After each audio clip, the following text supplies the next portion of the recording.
In many ways, Switchboard exists because I found myself on autopilot. And after noticing and waking up from a decade-long nap, I realized I still had a family. People who wanted me to work. Customers who enjoyed my company and my leadership. You see, it's so easy to find yourself on autopilot. And the scary thing is, you may not even know you are. If you don't practice awareness, you may not know that you are on autopilot. That was the case for me. So Switchboard is first my way of putting myself in situations where I'm obligated to have awareness, not only for myself but for those around me, to gain perspective and to continuously grow. So let's flip the coin. What's in it for you? Well, I've found that, like myself, many of my friends and my customers and partners want access to perspectives from senior leaders. They want it, but they don't feel like they can reach out and grab it. So Switchboard does this for you. My promise to you is I will get a little bit better each day. As you tell me what's most important, I'll prioritize those conversations. Switchboard is about engaging life just a little bit more. A little bit more awareness, a little bit more freedom, and of course, a little bit more perspective. Thank you for joining the conversation with me. Your feedback is my greatest reward. I've been in a number of different roles. When early on in my career, I rolled into a director of operations role where I was, growing and scaling up a software company here in town, software and analytics company. And after 11 years there, I decided to branch out, try some new things. And so I took on a VP of operations role at another company and led some of their growth and restructured that business a good bit. And then really found that my passion was in product, building things and thinking about how things are built. So then I moved into a VP of product role at a startup here in town. And I was in this product role and the company got acquired. And now I actually came back to the original software company I worked for. And I'm leading a team there that's working on some innovative new programs for the company. And so it's kind of been a full circle. I get to come back to a company that I helped scale and know a lot about. But now I'm sort of a fresh face and a fresh perspective on it, and I've certainly had my failures in between, and they've really brought a lot of perspective to my life and how I approach my work. And I think I see how those opportunities to fail or to not succeed in the way I've had in the past, color my perspective of what I'm doing now. And so it's been a key theme in my last 6 months since I took this position back again. So, for years, Jamie has been a dear friend, but also impromptu business coach, life helper. For me, his ability to see clearly how to structure things, which is a skill that I don't necessarily have. But operations stuff, Jamie's constantly been hey Brian, what about this thing? Tell me what's going on in your business. I'll tell him I have this amazingly good idea, which I can go back and implement, since that's my role. But yeah, he's helpful to everyone around him. One of the things you guys, just in introducing yourself, that I caught on is just your superpower of being able to put things in a structure. I'm curious, how do you think that plays a part in play? Because I'll put it in this way. For me, over the last year, I've incorporated quite a bit of rhythms that I'm finding are extremely helpful. It's giving me structure that's enabling me to actually play even more freely, right? Absolutely. I mean, if you think about, a lot of play has structure. Games have rules, and they're not fun when people cheat. Music has music theory, which is a whole structure of things. And if you understand how chords develop and transition from one to another, then you can make better music. So I think, structure will set you free in many ways. If you do it right in an organization, you'll become unbridled by things like silos and unnecessary complications and bureaucracy. Likewise, if you put the wrong structure in place, you'll be saddled with that stuff. Yes. I think what you just said, structure will set you free, is genius. Really, to forget that is folly, and then to dive too much into it with pure bureaucracy is folly. You reminded me of a weird. Let me see if I can even articulate this. There's a concept where, like, if you look at if the inside of the sun or whatever, that has more structure, but like pure chaos like that, you don't get life. But then if you scoot all the way over to this side, where you have like complete just a frozen block of granite, right? Even a diamond, a pure diamond, there's not like life. But somewhere in between of these two things, of like ultimate structure and ultimate chaos, is where you get the ability to have like life and growth. And I was reading a book recently where they were talking about that you could have perfect evil, like the I forget the name of the book, but where everything is structured in your life, you have to do the same thing, and all the houses are the same on a street, like a plotted out like a groove, and everyone had to wake up at this time and leave. It was like hell. It's like hell. And over here, like the fiery furnace is hell, where it's like pure chaos. There's nothing in between. Is where you find like the most beautiful sort of existence. It's interesting how those things parallel, ultimate control versus lack of control. Like, you made me think about this with the whole, like, how do you have fun? It seems to lock into the similar concept, a balance between the two. Yeah, I mean, everything has to be somewhere on that spectrum and within the right balance. And some things need more structure than others. Yeah. Yeah, I guess that's true. Everything lies in the balance between center of the sun and a block of diamond. Probably. There's a bit of space there. There's plenty of room to maneuver in there. Yeah. I like room to maneuver. I've always said that about you. So what makes pure play so powerful? That's a rhetorical question at the moment, but we're going to be focusing on it. It's not just about ping pong tables. We've said this at the beginning. Or team outings. I think those help. It's about trust, permission to fail, curiosity, and authenticity. I'm reading through this book called Diary of the CEO. It's also a podcast. This guy named Stephen Bartlett out of the UK. And Law 21, he's got all these laws, right? And he kind of put it in this Diary of the CEO. It's things that he's learning. He said you must outfail the competition, he writes in one area. And then he shares a story about Microsoft leader Ronnie Kohavi. In 2004, he talked about the importance of experimentation and failure. So an engineer from Booking.com heard this at this conference, took it to heart, and one of the things I want to point out, look at Bookings.com now, the culture and the success of what they've been able to create. So the essence of pure play, whether at home or at work, I want to connect this dot, is building trust, embracing experimentation, and celebrating learning. So I want to dig into this, Brian, with you and Jamie. Trust play in the workplace. In kind of preparing for this, I started seeing what other people were commenting on LinkedIn. And we post shorts on LinkedIn, and then we also put the full length on YouTube. But a lady named Raina Fryer asked, how do leaders actively build trust to unlock play? What advice do you have for leaders, Brian, Jamie, who want to move beyond surface level perks? That's good. So now no longer theory. Let's talk about real stuff to do. Yeah. This is good. This seems like this will be helpful to folks. Well, when we first hire like an employee, or actually when we're in the interview process, when they're getting close, we have them come in and hang out with the team for a day when I'm not there. Because I've met them, they've already gone through an extensive interview process. I met them, we've talked, we've like, okay, you're one of like two people we might hire.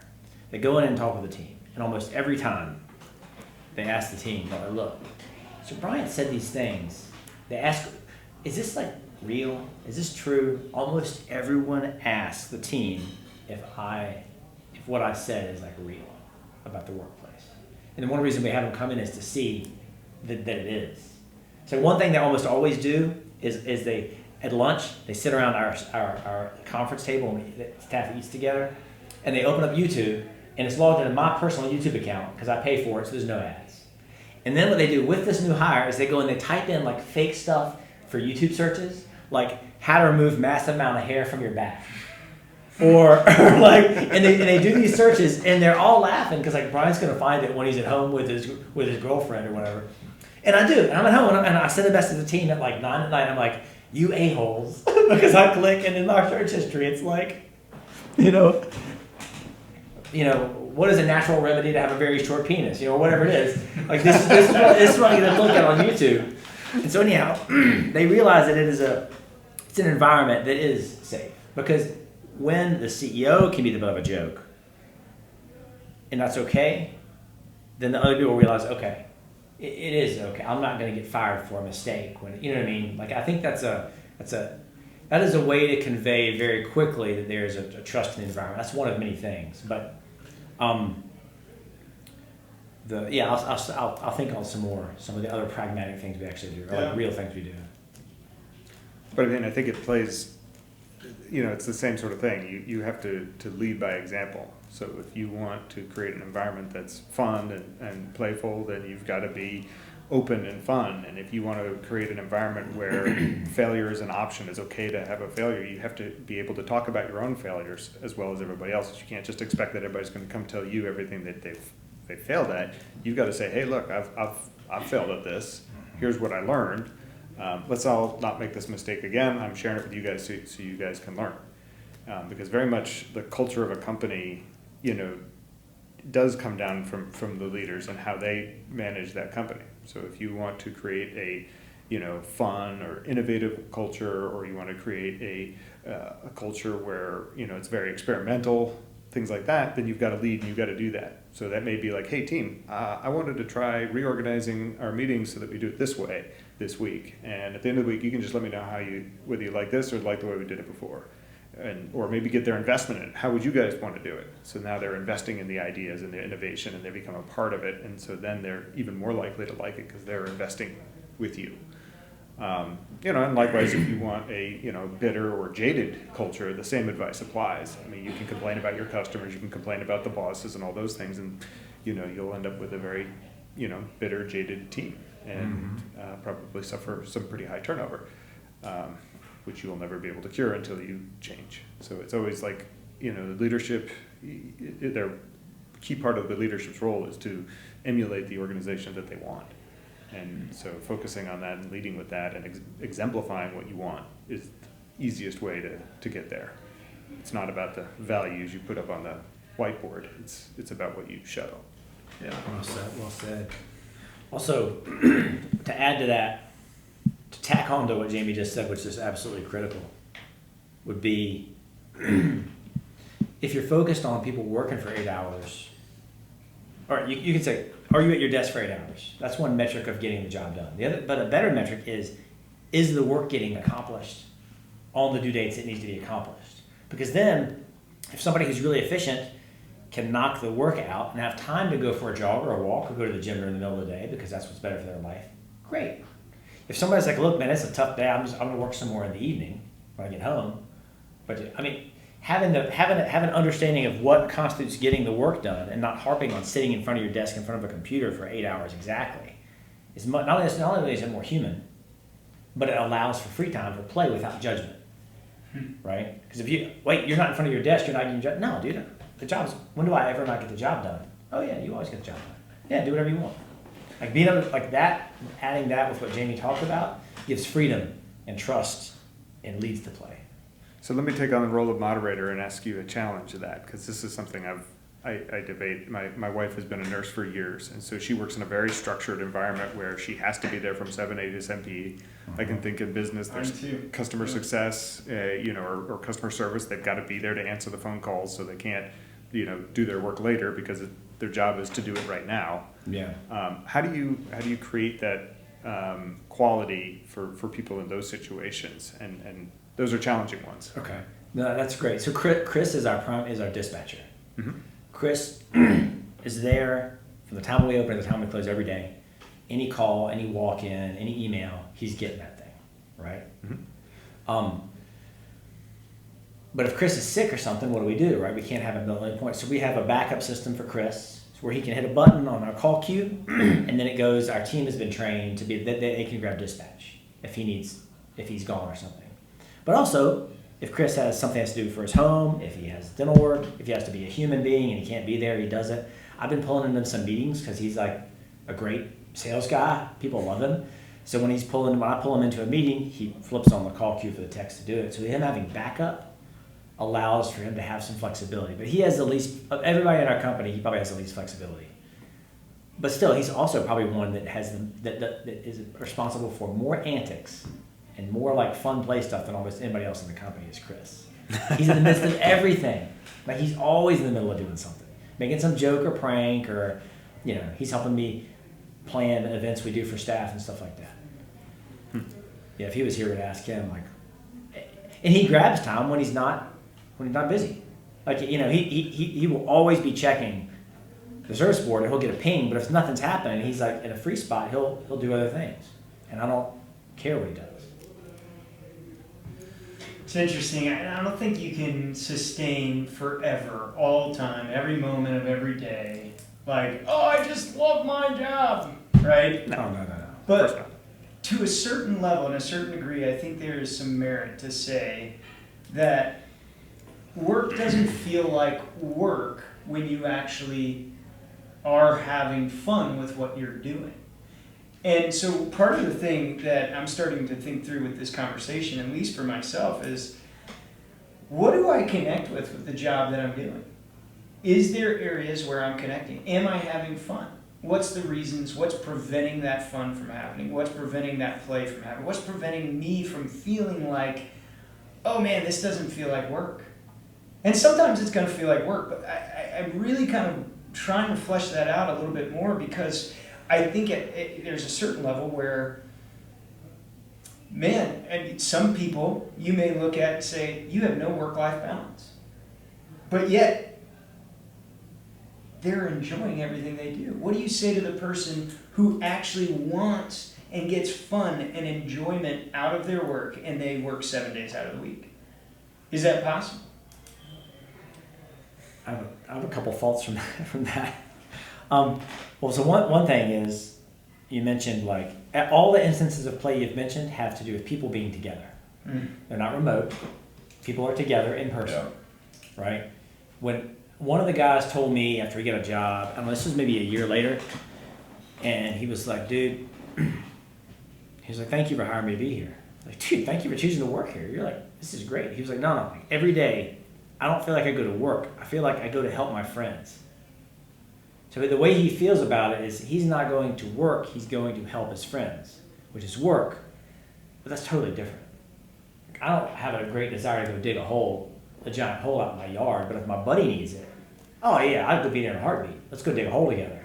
It changes everything because you're now a squad, you're a tribe. So that's one piece of it. The other one is like, I have another employee, and she will often come in on the weekends, on Saturday and Sunday, to be in the office. I'll come in there on the weekends, and the music is blaring, and she's back there singing. Yes.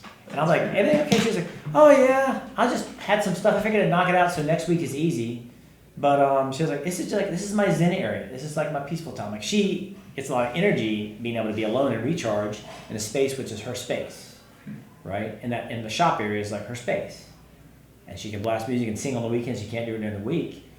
But if I remove that from her, you're working too much or something, that would detract from her life. So I would never do that. That's what she wants to do. She doesn't feel like she's obligated to do it. She does it because it's fun. Yeah. I was going to say, I'm curious to hear what you say, because that's sort of me. Like I'll go home, and this past weekend I was working on trying to get like a little workflow working, and it was like a little bit of coding, a little bit of something else, and just playing around with it. But the few hours that I was able to steal away to do that were fun. That's what I wanted to be doing, and because it gave me a sense of accomplishment. And then the first thing you mentioned, that there's a term for it. It's called esprit de corps, and it's how militaries motivate soldiers to fight. You don't fight for yourself. You don't fight for your country. You fight for your, comrade in arms. You fight for each other, and you do it to protect each other and to ensure that they get home safe to their families. And that's one of the most effective ways of motivating, troops. And so, but it's also very effective in all sorts of other settings. You create a goal or an outcome or an adversary, maybe it's your competitor, we got to go beat this company. Now you've brought everybody together and they're trying to help each other do that.